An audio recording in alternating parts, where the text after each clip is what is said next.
সদ্য ক্ষমতাচ্যুত আওয়ামী লীগ সরকারের আমলে ডাক ও টেলিযোগাযোগ এবং আইসিটি বিভাগে ৬৫,০০০ কোটি টাকা বিনিয়োগ করেও মানুষ আশানুরূপ ফল পায়নি এবং এই খাতে ব্যাপক অনিয়ম হয়েছে বলে মন্তব্য করেছেন উপদেষ্টা নাহিদ ইসলাম।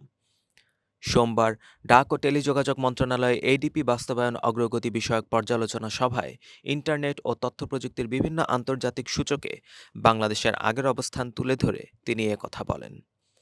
উপদেষ্টা নাহিদ ইসলাম বলেন, ২০১০ সাল থেকে ডিজিটাল বাংলাদেশের নামে প্রচুর অর্থ ব্যয় করে অনেক প্রকল্প নেওয়া হয়েছে, কিন্তু এর ফল পায়নি দেশের মানুষ।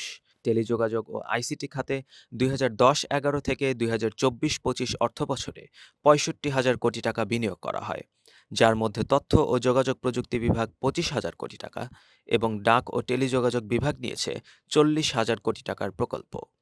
তবে জাতিসংঘের আন্তর্জাতিক টেলিযোগাযোগ ইউনিয়নের আইসিটি ডেভেলপমেন্ট ইন্ডেক্সের জুন ২০২৪ অনুযায়ী বাংলাদেশ ১০০ এর মধ্যে মাত্র ৬২ স্কোর করেছে। মিয়ানমার, শ্রীলঙ্কা, মালদ্বীপ, ভিয়েতনাম ও ভুটানের চেয়ে পিছিয়ে আছে Bangladesh. Ookla speed test global index May ২০২৪-এর ইন্টারনেট গতির তালিকায় ১৪৭ দেশের মধ্যে বাংলাদেশের অবস্থান ১০৯তম। এক্ষেত্রে কেনিয়াও বাংলাদেশের চেয়ে এগিয়ে।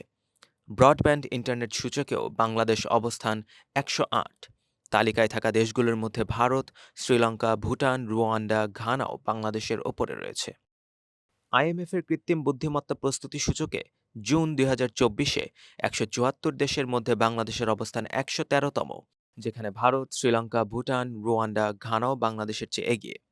সাইবার নিরাপত্তা প্রতিষ্ঠান সার্ফশার্কের digital quality of life index ২০২৩ অনুযায়ী বিশ্বের ১২১ দেশের মধ্যে বাংলাদেশের অবস্থান ৮২তম, যা আগের বছরের চেয়ে ৫ ধাপ পিছিয়েছে। সূচকগুলো অনুযায়ী বাংলাদেশে ইন্টারনেটের গতি বৈশ্বিক গড়ের চেয়ে ৫% কম।